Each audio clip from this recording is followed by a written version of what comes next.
How to find your parked car on Google Maps. Hello guys, this is Atticus and welcome back to another tutorial video. In today's video, I'll teach you guys how you can find your parked car on Google Maps. So this is a really simple tutorial. So before we begin, if you guys are new to our channel, head down below and hit the subscribe button so you do not miss out on our future videos. Now let's begin. So the first thing you'll need to do is open up your Google Maps.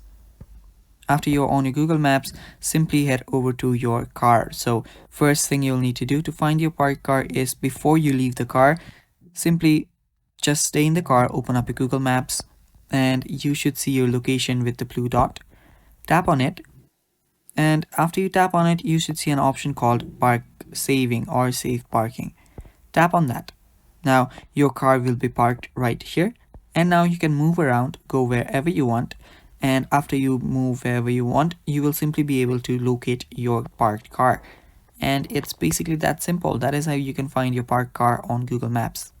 Thanks for watching guys. That is all for the video. Stay tuned for more and bye-bye.